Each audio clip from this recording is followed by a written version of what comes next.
Hello guys, it's me, Greed here. As you can see from the screenshot on the video, they released some data about what ranks are choosing to play what game modes, and then later on I'll talk about some other data that they said they were going to release, but then haven't done so yet. Anyway, so as you can see, the blue bars represent all of the ranks below Masters, so that's from Bronze to Diamond. And the orange bars are from Masters up, so Masters, GM, and Champion. And this is the distribution of the game modes that people are voting for. So I don't know how to actually look at the numbers. I don't know what 3.3 or 2.6 means. I would assume that's votes per time it is present. So if you got to a map voting screen, 3.3 votes per game are voted onto a control map. I would assume that is how it's done. So something actually very strange about the data is the fact that between Bronze and Diamond, the majority of the maps people are voting for are hybrid and escort maps. Yet when you go above Masters, the most voted for one is Control, which makes the most sense. It is the most balanced game mode in the game. It is the most competitively viable one because it's completely symmetrical. And then the second most voted for is Push and Flashpoint. That means Hybrid and Escort are the least voted maps above Masters. But to me, that's bullshit because obviously I play in Masters Plus. You can see that I'm currently top 500. And I never get Flashpoint or Push. I get mostly Control, Hybrid, and Escort. I basically never get Flashpoint or Push. I never vote for them because they're terrible. So I'm just wondering, this distribution is weird to me because it doesn't reflect reality for me. When I'm queuing up in Masters Plus, I never get Flashpoint really because it's fucking shit. And another thing is, I want to talk about maybe a reason why people are voting for these maps primarily. And I feel like a lot of it comes down to the fact that a lot of people are meta slaves. The majority of Masters right now are two types of people. They're Diamond players that are boosted by the fact that there is some form of rank deflation, as well as the fact that people aren't playing anymore. So as the higher ranks quit, they're obviously boosted up into Masters. And they're also meta slaving. So they're the ones that are most likely to play meta characters. They're most likely to log Freya, Sojourn, Diva, Hazard, things like that, right? And the GM players that maybe play like a shit character like Soldier or Hanzo are relegated into getting to D-ranked into Masters because they can't hang in GM right now because their character kind of sucks. And that would be on the lower case of the GM players, right? And that's kind of what Masters is. It's a mix of shitty Diamond players that are meta slaving and really good GM players that just want to play their character, right? So I feel like a lot of the map voting comes down to a lot of players going, my character, whatever it may be, a lot of people are going to be meta slaving. My character works well on these maps primarily, so they're more likely to vote for the maps that their hero is good on. So what I'm thinking is because Tracer's really good, more people are voting for Flashpoint because Tracer's very good on Flashpoint, and because of the fact that certain poke characters are very good right now, people are more likely to be playing Push. Plus, Flashpoint and Push are very, very snowball game modes. A lot of people are going to pick those maps with the idea that if we win first fight, you actually gain a massive advantage, especially in Push. So what people are likely doing is they're loading into Push, locking a full amount of comp, bargaining on the fact they're going to win the first fight. And if they do, they give themselves a massive advantage. I think the majority of the people are voting the shit game modes and the shit maps in the higher ranks because the shit game modes and the shit maps are abusable, and people in Masters Plus are good enough at the game to know how to abuse them to win the game more often, whereas the people below it couldn't give a fuck and just want to play the maps they enjoy. So while it's probably similar with the ban rates, I would say below, like Diamond and below, people are like, fuck it, this character's annoying, just get rid of it. And in GM and so on, they're more likely to go, this character's fucking broken and AIDS, I'm going to ban it. Or they're more likely to go, I might get counterpicked if I lock this character, so I'm going to ban something else to remedy the fact that I might get counterpicked, and so on. So I actually don't think this comes down to what they prefer playing. I wouldn't represent the data as GM players just simply prefer playing Push and Flashpoint. They don't, because they're objectively shit game modes. They are bad. It's not a case of, I mean, you can prefer them, sure, but if you go into actually competitive viability and competitive integrity, Hybrid, Escort, and Control are just all objectively better because they're far more symmetrical, whereas Push and Flashpoint are not. They're asymmetrical, which is bad for competitive integrity because the game is shit. Plus, Push is just a fucking horrible game mode. I've got a whole video on Push. I fucking hate Push. The fact of the matter is, Push is just objectively terrible because the way the game mode was designed was to allow for players to have some kind of comeback mechanic, because as you lose, you gain a bigger and bigger advantage because the map becomes more in your favor the closer you get to your own spawn room, which is fucking shit, to be honest. That's shit. But it is what it is. Anyway, that's my representation of the map voting data. Again, to put it in conclusion, or to summarize, I don't think the majority of the people in Masters Plus are actually voting for these game modes because they think they're good game modes or whatever. I think we're doing it because these game modes are less competitively viable, therefore they're more abusable, therefore good players are more likely to be able to understand those game modes enough to break them to give themselves the biggest advantage possible, whereas the people below that rank aren't capable of doing that, therefore they're more likely to vote for the maps they actually enjoy playing.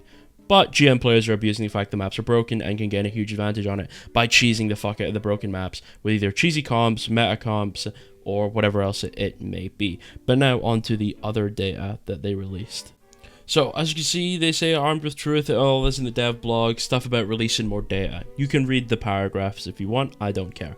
I just care about what they're going to release, which is this Hero Statistics website where, by the way, all the data there is wrong. Don't trust any of the data that they in that screenshot.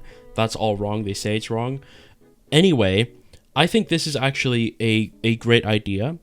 But I can see there being goods and bads with it. First of all, goods because data is good, transparency is good, everyone likes to see data. But bad because this is going to add a lot of confirmation bias to what people actually believe. For example, some characters are going to be like, guys, look, I told you so, their win rate or their pick rate is good, or whatever other stat they want to cling on to is in a way that they want to represent it. Therefore, it's, oh, I was right this whole time, the character is broken. But as much as this data is useful and it will be nice to look at, none of it actually will tell you anything. A hero having a high win rate or a high pick rate is perhaps caused by a character being strong, but it can be caused by many things. It could be caused by the character being fun. It could be caused by the character fitting into the meta comp when they're actually not that good. It could be because they're good at synergizing with a certain character that's very strong. And maybe because they're good at dealing with another character that's very good. There's a lot of reasons why a hero may have a high win rate or a high pick rate, apart from the fact that it's just a good hero. Because there's a lot of heroes that on the old overbuff before it was, before they just stopped updating it, where their win rates and pick rates were fantastic, but the heroes were terrible because the people that either played them and their niche were very good at them, therefore boosted their stats, or because they were only used in very niche scenarios where they were guaranteed to work, like things like Li Jiang Control, where you were like teleporting with Symmetra and stuff. That was obviously a big boost to her win rates and so on, because it was like the only map she was getting played on. But it is what it is. That's just kind of how people are going to see it. People are going to represent or look at the data however they want to look at the data. And I think, like I said, it will end up being a net good for the game because obviously I like data. I like looking at it. But it's also, again, going to lead to a lot of people saying that it's going to lead to a lot of people thinking that they know what they're talking about because they're able to read data, and then they're going to misinterpret data and assume that it will mean something. Obviously, does this actually matter? Probably not, because it's not like some guy on Reddit is just going to be like, well, guys, look, I told you so. So-and-so's got a 52% win rate, guys.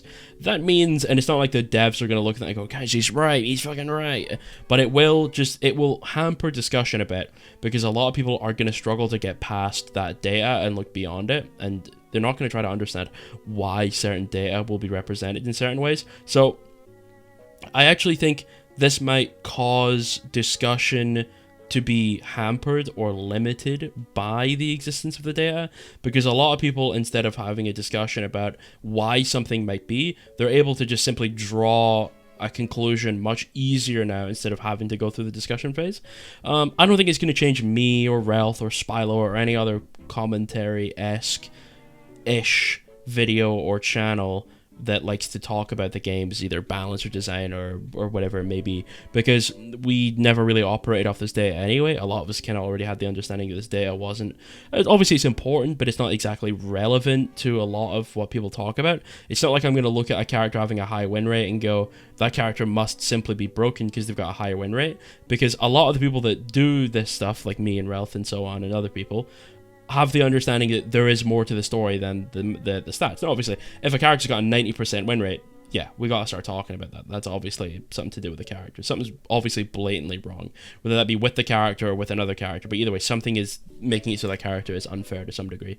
But if it's just like, if something's got like a 55, 56, 57% win rate, people are gonna say this is a reason to love or hate a character, to rework or whatever a certain character, and it will just end up being a situation where it's like, okay, but here's actually why. Like, I want to talk about this character, and the people go, yeah, but that character's like a 51% win rate. The hero I want to talk about, they got a 55% win rate. That means it's like when I get into comment sections where I'm like, here's my D.Va video where I explain why D.Va's broken, and they go, well, actually, D.Va's not even the meta character right now, so how can you be talking about how D.Va's broken? It's just fucking brain dead. Like, more than one hero can be overpowered at a time. A hero can be meta and not be overpowered or not be broken. Like, look at pro play. I hate to use pro play as an example because that's 5 or 6 players that have been working together for months, practicing and scrimming together. They're playing a different game to ranked, which is what I care about because that's where the majority of people play.